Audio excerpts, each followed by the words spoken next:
Welcome into the DNVR Avalanche podcast presented by DraftKings Sportsbook. Use code DNVR when you sign up for a new account to get amazing odds boosts every single day. Got the four of us here, Rudo, Megan, AJ, and Jesse, as the Avs have the day off. Gonna get into how they can avoid starting slow this season. But before we get into that, a pick of the week for you. AHL betting is available on DraftKings Sportsbook. The Colorado Eagles open their season tonight against the Texas Stars. They're minus 110, so it's a pick 'em if you want to pick the Eagles straight up. Plus 140 to get the Eagles to score more than 3.5 goals tonight. That's the one I'm going with for my pick of the week.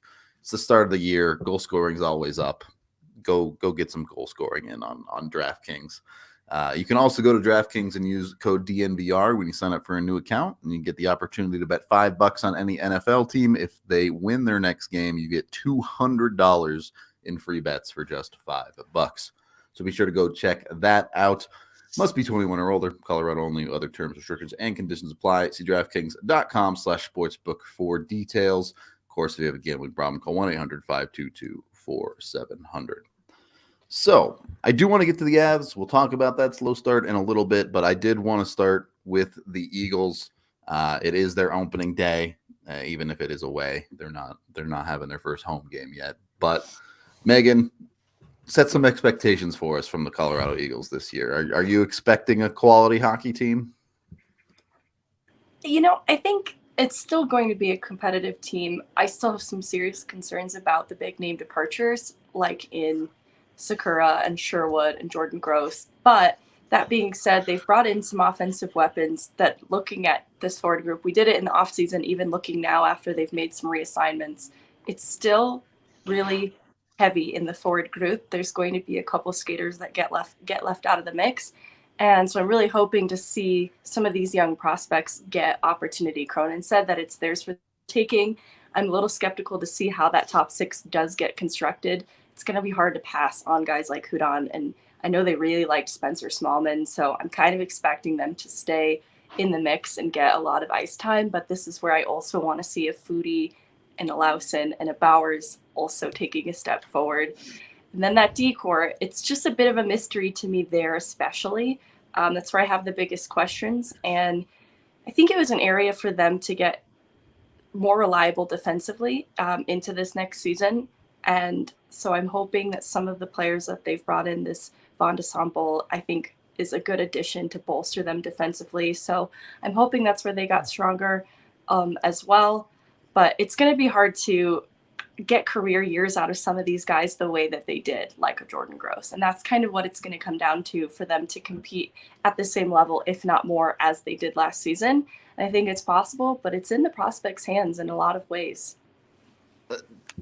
Two areas I wanted to touch on specifically. The Avs did get Jonas Johanson back and were able to send him down to the Eagles.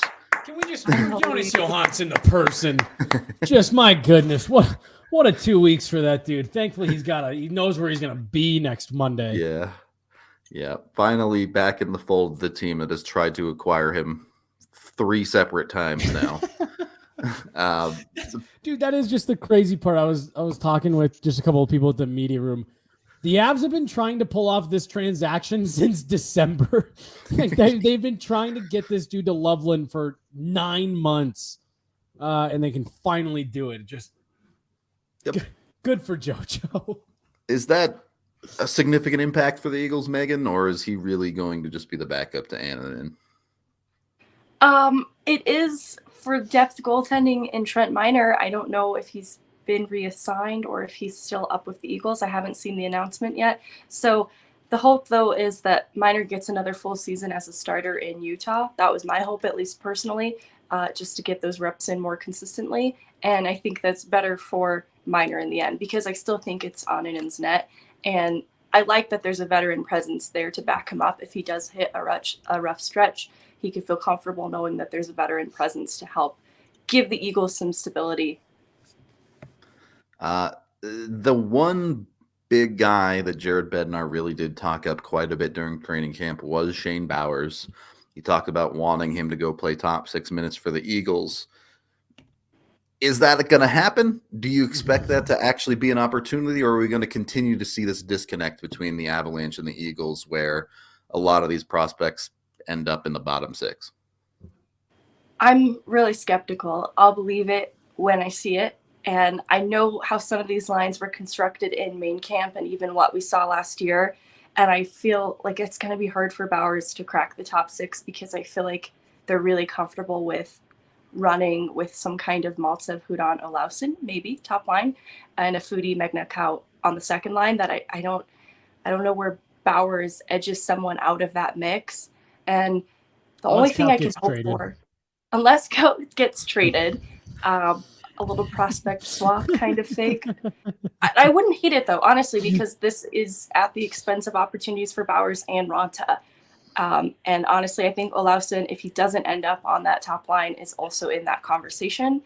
And if they really prime Bowers, like if they give him a third line role, but they're running that third line like a second line and they're distributing that ice time a little more evenly and getting Bowers acclimated to being that role player, because I think, you can imagine that's sort of where Bowers would be in an Avs lineup one day. So maybe getting him acclimated to that, but actually giving him the ice time to play a role similar to what would be needed of him in an Avalanche lineup. Also putting him on special teams and giving him more responsibility there and freaking playing him at center. That's the only way he's going to become more responsible as a player. And if they keep putting him on wing, it's not challenging him to rise to the responsibility that's needed of him as a center. And, if they can do it in the third line, I'll endorse it, but I'll believe it when I see it. Man, I tell you that it really sticks with me. Bednar talking about Bowers, and he's like, oh, he's not ready to impact this club yet. And you watch Lucas Sedlak in those first two games, and you're like, was he? No, but I think that's the point. I think that's the point, though. My point is, Shane Bowers could have gone out and bombed too. Right? Right. We're pretty comfortable with the idea that he could have gone out there and been god awful. But we don't know. We don't know if that's what would have happened or not. But if it had happened, we would have all been like, wow, that really sucked, and we probably won't see him again. And then we could just stop talking about it, because it would be like, wow, that's been really bad. Curtis McDermott last night, I just didn't even notice, right? It's the lack of opportunity to fail for the prospects that is disappointing. Yeah, and that's where you're like, maybe it would have gone exactly the same way. And if it does, I'll shut up about it. But if it doesn't, and it goes 2% better, instead we're sitting here wondering instead of knowing. But again, yeah, and for me, it's honestly, I don't feel strongly about this at this point. I've been kicked in the teeth on this for a decade. Yeah. It's fine. I was gonna say my thing. The reason I look at it a little bit different is what you got out of Sedlak, what you're getting out of Sedlak. You're not expecting anything more than that. Like I genuinely do want to believe that they have higher aspirations for a guy like Shane Bowers than can you go out and get kicked in the teeth every night. And I thought the way that Jared Bednar put that was so interesting. Could he go play? Yeah, he could go play. But is he going to help us win? And that's what you want out of Shane Bowers. Like Lucas Sedlak is a means to an end. He's a roster spot holder. I don't know, man. I expect an NHL player to not pass it right to the other team's tape. I know, but that happens. That was a tough play, man. It happens in a lot of games. I'm with you. Again, this isn't me necessarily defending Sedlak, but I'm just saying that's what you expect out of him. You don't want that out of Shane Bowers. That's okay. What? I'm good. Well, you can't scoff like that and then not say anything. I think I'm good. I don't want to. If that's the baseline, any of those guys could do it. So why not let them do it? But again, that's not what you want. You don't want them to just get their heads kicked in and then that be the end and it fizzles out. You're fine with that with Sedlak because he's not going to be there. He's not a key part of this roster. You want Shane Bowers to have a role on this team over the next few years. That's the goal. He's a prospect. That's what you want. I think it's even simpler than the conversation we're having. And Sedlak is a straight up Darren Helm replacement. And they were all given options in camp on the PK to see their fit, Kaut, Bowers, and Sedlak.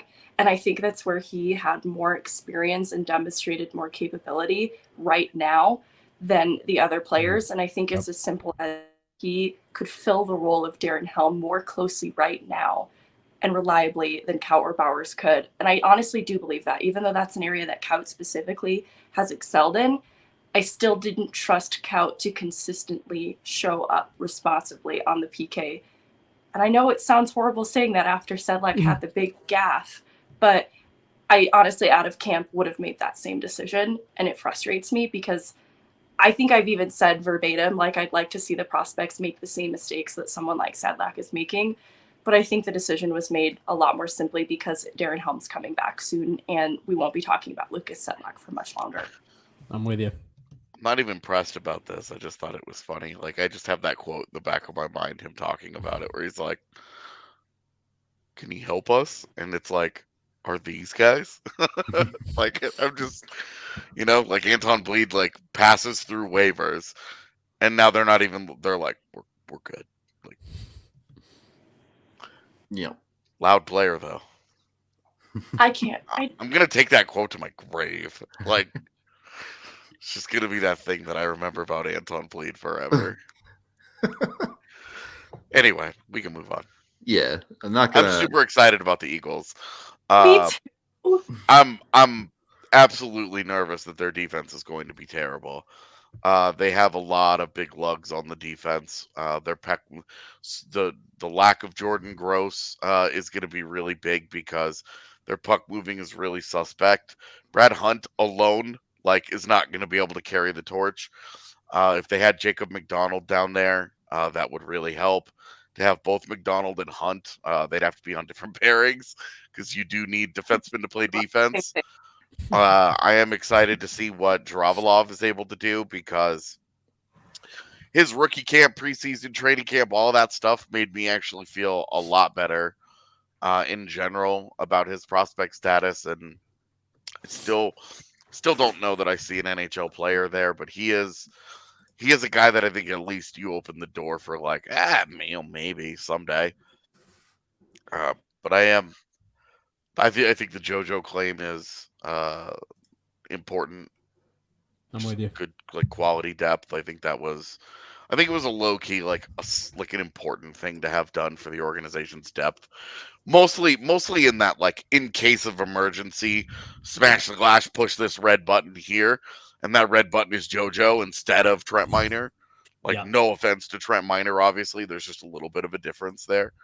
Yeah. So, and we are expecting that Eustace is the starter still, Megan, yeah? Yeah. Cool. Well, AJ, I was going to say exactly what you're talking about there. We were mentioning that on last week's show. Yeah. Not to take too big of a shot at Trent Miner here, but you were not at all. You were one injury or illness away from that guy playing a very important role in your organization. Yeah. And just having JoJo, it makes a much bigger difference than I think some people will give it credit for. That just having simply that buffer gives you some flexibility in terms of who you call up to your NHL roster, or if you need to make a call up. If you need JoJo to come back up for 3 straight weeks and only get in 1 game, cool. That means Annunen is going to get a lot of starts in 3 weeks with the Eagles, or vice versa. You're going to pull Annunen up to be with the big club, and you're going to feel comfortable about what you have at the AHL level. I said it last week, and Megan, you and I talked about it at the rink the other day. AHL teams are still really good hockey teams that are still trying to win games. They still have their own championship they're trying to chase, and they have their own winning culture they're trying to build, and all that stuff. And I'm fully with you, AJ. I think getting JoJo back, not only with the organization, but with the Eagles, I think it's a slightly more important move than people maybe realize. It feels kind of hilarious to say, but do you think that they maybe don't call him back up? When they need a third goalie at some point this year, do you think maybe they avoid calling up Johansson because he's been claimed twice now in the last year? That having Onanen who can clearly pass through waivers or without waivers and they don't have to worry about it at all. Like it's a free call up. They could just move that guy back and forth, no problem. You think maybe at this point they're just like, we're just going to leave him there so he doesn't have to clear waivers again. How are you not at least having that conversation, right? It's Yeah. Like if you're Chris McFarland and Joe Sakic, there's no way you're not looking at each other like, son of a bitch. Like we got him there. Can we ever get him back? Like, yeah. Like it's It's legitimate. just And if you spiteful. Everyone claiming him. Like it's just a dig. Yeah, well, the first Florida one was one was definitely spite. it Yeah. was absolutely that was salty dog claim. The Arizona one made no sense, and then they ended up with Ingram, so it's all good. But so weird. This JoJo thing, it's so funny to me that like Jonas Johanson, like as a third goaltender AHL guy, is totally fine on your roster. We're talking about like maybe don't have him fill that role because you can't get him through waivers again. And you always everyone tweets silly things sometimes. Everyone has their their bad hot takes. But you go back to that original tweet from the Buffalo writer, this may be the worst goalie I've ever seen, can't stop a puck. Then the way that Avalanche fans reacted when the Pablo Francouz injury cropped up, whatever it was 2 seasons ago, when JoJo had to, hold down the fort for the entire season of the backup.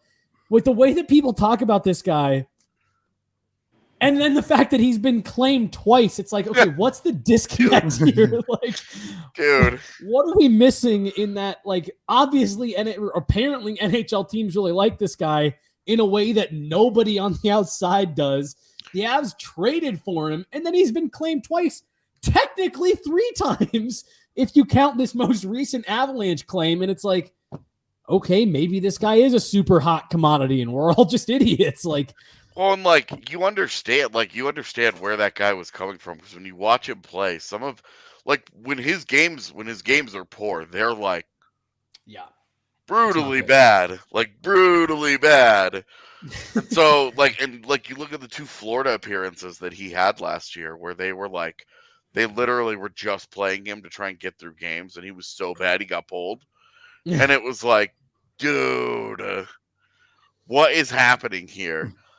And like, how is this guy like in demand? But in Colorado, you look in Colorado, and it's not even you can't even just be like, well, the defense is just so good. But in Colorado, like, he's been fine. Makes no. It's the Jonas Johansson saga will be like someday when it ends, like it will be like one of the weirdest times in Avs history. So we can move on from Jonas Johansson, but I do just have to add on to what you were just saying. That's maybe the weirdest part about him. With the Colorado Avalanche, he's been good. Like, he's been above passable, multiple shutouts, 2 shutouts as an Av, like a winning record. It's just like the one shutout. Was it just the one? Regardless, it is this really weird. Wow, when he plays for the Colorado Avalanche specifically, he looks like at least a passable NHL backup. And for some reason, everywhere else, it's like, oh man, no way. But don't send him to the AHL because we'll grab him. It's just so weird. Eagles do play 6 p.m. tonight. AHL TV is completely free for opening day. Highly recommend you go watch that if you have any interest. And if you like hockey in general, AHL TV, fantastic deal. Not sponsored by them. Just it's awesome. Highly recommend you buy it. It's crazy how it went from like AHL TV was like a rough buy. Yep. Like 4 years ago. And now it's so affordable and the system is so much better. Everything about it leveled up like 1,000 times in the span of a couple of years. Yep. It's significantly better. So recommend you check that out. What we are sponsored by is Breckenridge Brewery, the official beer of DNVR, which you can get down at the DNVR bar or at your local liquor store. Check out breckbrew.com to find some. You know me, I just sit here and drink Avalanche. I'm a simple guy, but A lot of people love all of their flavors, whether it's their Palisade Peach or the Mountain Beach. AJ was talking about, Kale was all about the other day. Dozens of flavors to get your teeth. I guess you don't put your teeth on beer, do you really? To get your palate sunk into? Sure. I don't know. I did my best. It touches your teeth. Yeah, I think that works. I guess technically. We'll count it. Also brought to you by Evoca TV. That's evoca.tv/DNVR. You head over there, you get TV for $25 a month. That includes Altitude. It also includes AT&T Sports Network and national channels. So you're covered for all of Colorado sports. I don't know why you would want to watch the Broncos, but you can. You'll also be able to watch the Nuggets as their season is getting started here. And they have a DNVR channel, which is going to have exclusive rights to the DNVR Serbia trip documentary that's coming out pretty soon here. You can watch the trailer for that on our YouTube channel. I know the Nuggets guys are super duper hyped about it. So looking forward to watching that thing. It should be fun. Yeah, other than that, second period of the DNVR Avalanche podcast. I actually want to bring up this super chat here because it's tangentially relevant to what we're going to be talking about. $5 from Andrew, who says, just wanted to do a super chat to see if anyone thinks Erod looks like Steven Esquilito from Nacho Libre. Oh my God. I never watched this movie. I'm sorry, it's Esqueleto, not Esquilito. Esqueleto? Okay. I didn't watch the movie, so I have no idea. I see it in the mouth area. Are you like deep diving his picture right now to do a comparison? I did have to look. I was going to say, I'm just not sure of the... Yeah, it's really just the mouth. God. Okay. They both have big mouths relative to their face.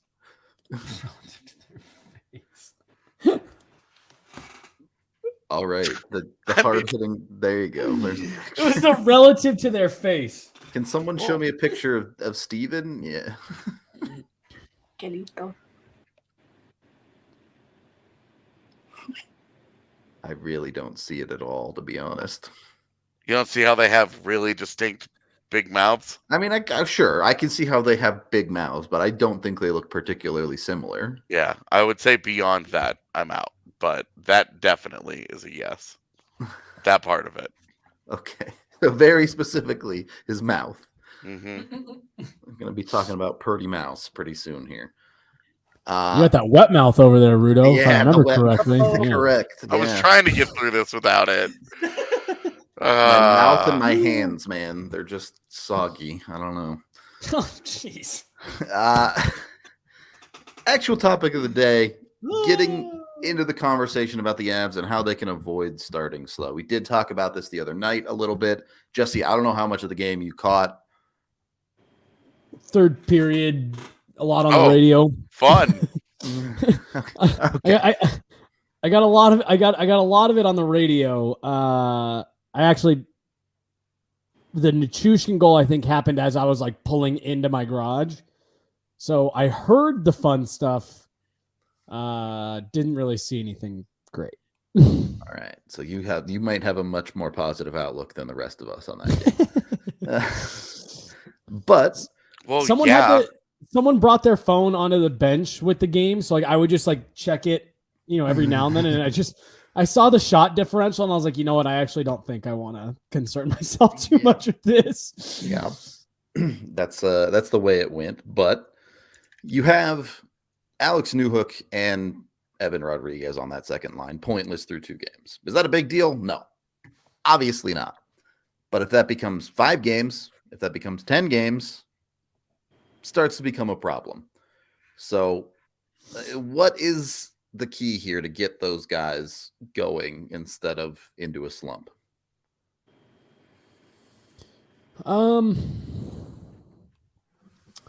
Consistent schedule would help.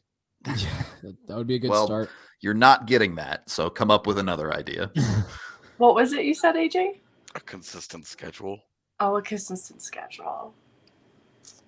Yeah, I don't know. I think you need some.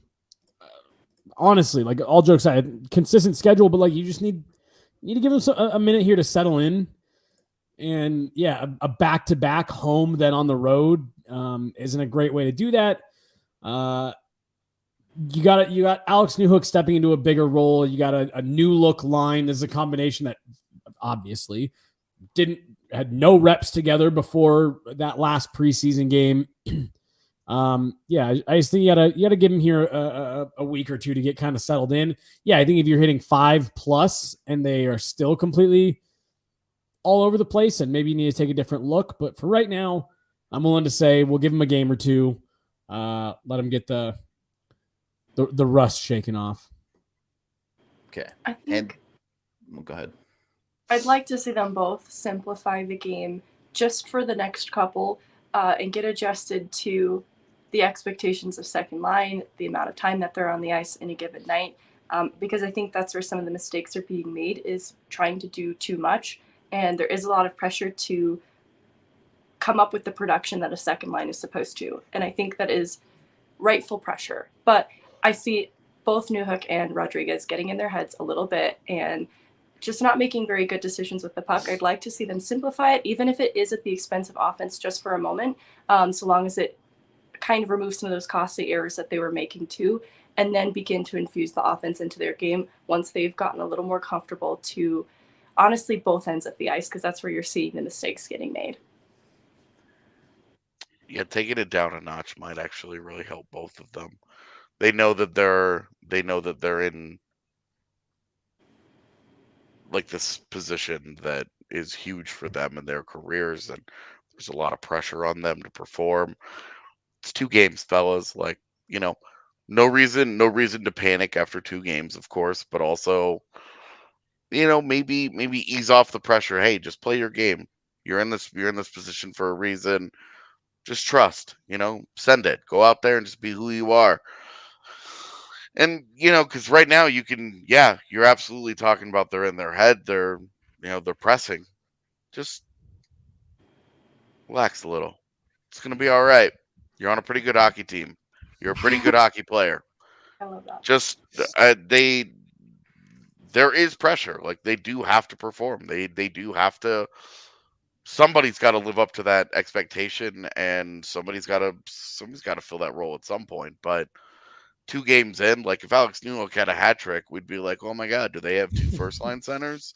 Like we're For sure. It's way too early to really be of course, and big assumptions. It's that same. We talked about it last night, that you're not you're not worried about this, but you're absolutely in the right to be disappointed by what you've seen so far. It hasn't been good enough, but my question 80 is, games to go. Yeah, there's so much runway. Like if you're sitting on an airplane, it's like if the airplane had accidentally jolted forward a little bit. Like, you haven't even gotten going yet. Yeah, you're still waiting for clearance from the tower. Seriously. Does that extend to the rest of the bottom 6 a little bit as well? Totally. They have 1 goal scored by Cogliano in the entire bottom 6, and even that one was McKinnon shifting with him. Yeah. So not really the bottom 6. Shift. Yeah. Yeah. I mean, how many times last season did the bottom 6 go more than 2 games with less than 1 goal? Like, yeah, I think. Go ahead. Just keep in mind that, the bottom 6 is playing up a little bit. We talked about this the other night. With Landy out, everyone's up a spot. And yeah, with 2 forward injuries. Yeah. Like, one of them in your top 6, that means the most likely guy that is in your top 6 that won't be when Landy's healthy is probably Rodriguez. Mm-hmm. And so that guy's playing up a little bit. Newhook is playing up a little bit just because he's never done this before. So really, no matter how you slice it, you got a couple of guys that are adjusting here. Cogliano at this point in his career is playing up as a third line guy. Comfer has always been best as your third line, right wing. Right now, he's in the middle of the ice. You've got a rookie Ben Myers. You've got Logan O'Connor on your third line. Yep. Who we've seen really that guy's a fourth line guy. Yep. He's a fourth line guy. That's his sweet spot. We see him when he gets to play 10 to 12 minutes a night, and he's really going against other lower tier competition, that's when he really does his thing. On a third line, it has consistently been shown, like with Comfort, that when those guys play up, it just doesn't go well. You know, they might get shifted in different spots every once in a while to try and just see if it's working that night. Like Comfort played a little on the second line last night when you're down multiple goals and you're YOLOing it. But really, like, a lot of these guys are playing up a little bit, and, you know, Lucas Sedlak and Curtis McDermott are playing it all. Right. So you're like, look, like, it's just not, you know, we had the same conversation last year where it was, you know, with all the injuries at the start of the year, it was mass chaos in the forward core, but it's fine. Like, it's really just not that big of a deal right now. You've got to give these guys a little bit of time to settle into it. And after 2 games, like, when things, it's so funny that when you go into the season, you're like, they're stacked. And then they actually play a couple of games and you're like, well, they're not super deep here. Yeah. You know why good teams trade for fourth liners every single year at the deadline? Because that extra guy could make all the difference for you. Yeah. How much does having Nicolas Aube-Kubel around right now help? Right. Like as like your 13th or 14th guy. You know, like last year, the Avs had Andre Burakovsky as a healthy scratch in the postseason. Alex Newhook was a healthy scratch in the postseason. Like, during their playoff run, they were like unreasonably loaded up at forward. So yeah, they were always going to take especially at the start of the year, this was always going to be it's probably going to be a slow start for those guys. But so McKinnon will make up for it. He's I lucky. have a really weird question. Okay. What do you think the equivalent of a warm body in hockey would taste like? Did you watch the Jeffrey Dahmer show or something like that? Like, were you on that all night? Dude, I don't. I'm assuming this is Hassel Cattle. It is, yes. Just get into the read, man. I don't even want to get into this. Nope, I'm actually happy that I got that one. They're gonna drop us because of this. No, they shouldn't be dropping us because Hassel Cattle tastes infinitely better than whatever you think a warm body might taste like. It actually tastes great. So why are you qualifying that it's a warm body? Yeah, what's the difference? I mean, if you want to eat a cold body, I'm not going to stop you. I don't think this is coming off the way that you did in your head. No, I knew it was. I knew this is exactly how it was going to go. Instead of having this conversation, go get some Wagyu beef, which is actually delicious, from Hassel Cattle Company. They make amazing meats all over the place. They ship right to your front door. Their sausages, choice. If you want to try them, they always have the sausages at our tailgates for the Broncos. So you can Bro, Dre made a huge. They are, yeah. I've heard very warm. Oh. Dre made a huge tangent on the Hassel Cattle sausages as well on TDSP. I've never had the sausages. I've just done the burgers and steaks. Enrique told me at the last tailgate he went to, he ate way too many of the sausages. He went hard on them because they were really good. All right, so apparently I need to try those next because this is the second time in 2 hours that someone has like made a point to talk about the Hassel Cattle sausages from the tailgate. So there we go. Stirring.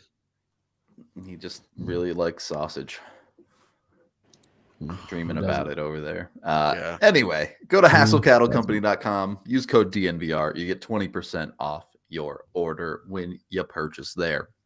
And check out Athletic Greens. I don't know how healthy a warm body is to eat, but I know Athletic Greens is healthy to eat. So go over there to athleticgreens.com. When you order from them, you get a year's supply of vitamin D kicking around with it. And the Athletic Greens itself is super easy. You just dump a scoop in your cup of water every morning. You drink it. It helps boost your immune system. It's got 75 different vitamins and minerals in it.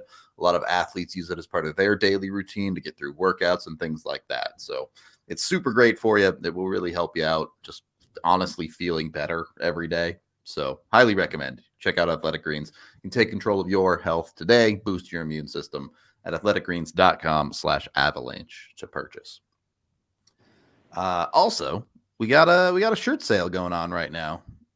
All Avalanche shirts, $20.23 for the new season. So get them while they're hot. Get them while you still can. Jump on that.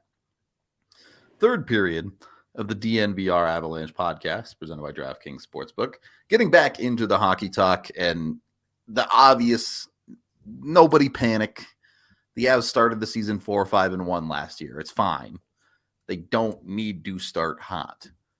But they don't have anywhere near the injury issues yet that they did. Because you remember last year, it was like they didn't have Taves.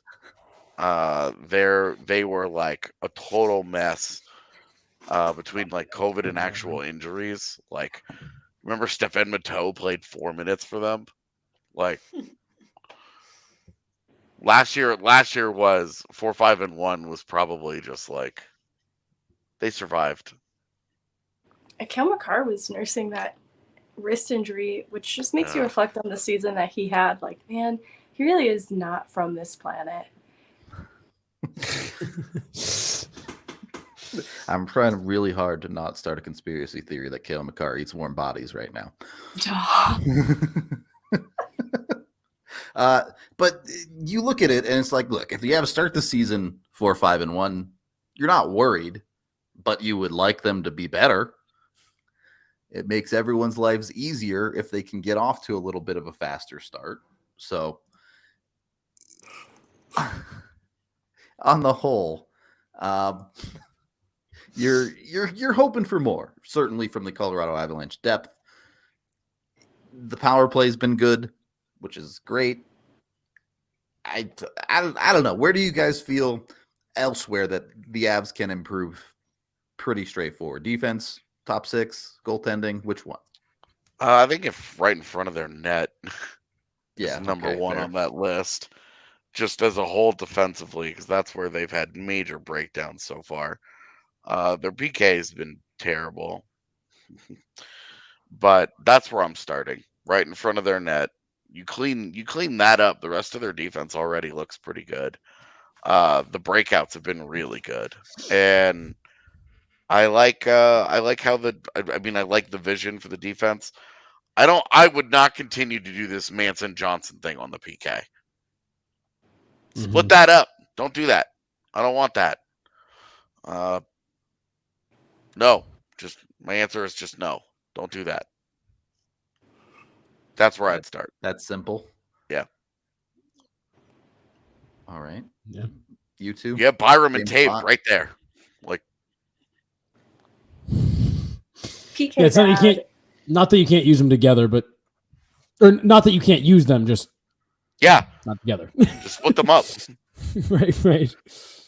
One of them always looks like they're on the moon trying to play on the left side. So just don't. Sorry, Megan, didn't mean to interrupt you. Oh, I didn't have much to add. I was just saying PK looks very, very bad. One of the biggest unknowns into this season is goaltending, and it's actually one of the areas of least concern outside of like the top line and goaltending. It's kind of these other areas I'm looking at more curiously. And some of it's just a matter of getting more reps in. Like a second line center isn't built in 2 games. So not even worried about the second line, but that's, where I'm looking for the Avs to improve on is just a couple different areas. But just wanted to add that of those, goaltending has not really got me worried just yet. Yeah, obviously the Georgiev game was fine. I think there were maybe some things you would have liked to see more out of Frankie, but at that point the game was already well out of hand. The Avs were getting dumpstered in shots that not really on him. Totally. We didn't really talk about him in the postgame last night. We were like, he was great in the first period, and then we stopped talking about him entirely because it was like, dude, they didn't help him. Yep. Like you got guys like clean breakaways and 2-on-1s and shit. Like they didn't do anything to help him at all. And you can't look at right now. You're not looking at the goaltending and saying, I'm super confident in this, but you're also not looking at it and saying, this is a really big problem. Like I'm a lot more worried if I'm Minnesota and Marc-Andre Fleury just gave up 7 last night. Yeah. He made the same saves as Markstrom. He was just obviously tested in a very different way. He might have been one of the best penalty killers last night, and he had an assist. So, I can't really complain about Frankie right now. Did have an assist. That's one more point than the bottom six had. So that's so true. For me, obviously having not, seen the whole game, but following along very loosely there, for the first part of it. What was it? 2-1 after the first? 1-1. 1-1. That's right. To me, that's a positive. I mean, it was an all-out, from what it looked like, onslaught in terms of at least shots on goal and the way that the play went. Pavel Francouz kept you in the game after that first period. Again, things, kind of stayed tilted that direction. That maybe led to it being a little bit more skewed. Some special teams goals, but yeah, in terms of, he kept you in the fight. Had the Avs had maybe a little bit more pushback there in the second period, you're feeling way different about the way that Pavel Francouz's night goes, and maybe he's not tested quite as heavily there in the back half of the game, and the score can stay a little bit closer. He kept you in the fight when at the beginning, and in a game like last night, that's what you're asking for, right? Is part of this the new age take on preseason, where the majority of your lineup, you play them one game, the last one, and then you get into the regular season. And honestly, it almost feels like teams treat the first couple of games of the year like they're still kind of preseason, right? Still feeling each other out, still getting into a rhythm. I will say the better teams do it because they understand that they don't need all 82 games to make the postseason. Mm-hmm. Like they don't, like, you know what I mean? Like they would have, like, they will be firmly in a playoff position after 70 games. There are teams like the Buffalo or a New Jersey or somebody like that knows, like, we're going to need 82 games to make this thing happen for us. And so they've had a more aggressive approach with their preseason, where they played a lot more of their guys together. I think that's I think all of that is just a natural approach to it. They know that grind is very different when you're a team that expects to win 50 games and kind of comfortably make the postseason, whatever seed you might be. Like, obviously you want to win your division and all that, like, you'd love that, but just get in is the real goal of the regular season, is get to the second season. And I do think that the approach to preseason is having a role in it, in some of these. Like, the number one thing that you're like, we were talking about last night, they look disjointed. They're all the timing is really off. Like, yeah, it's a bunch of guys that haven't played very much together in real games. All this practicing is great, but none of those are game situations. And it's just a different level. It's a different pace. And they're not there right now. Few teams are, of course. Yeah.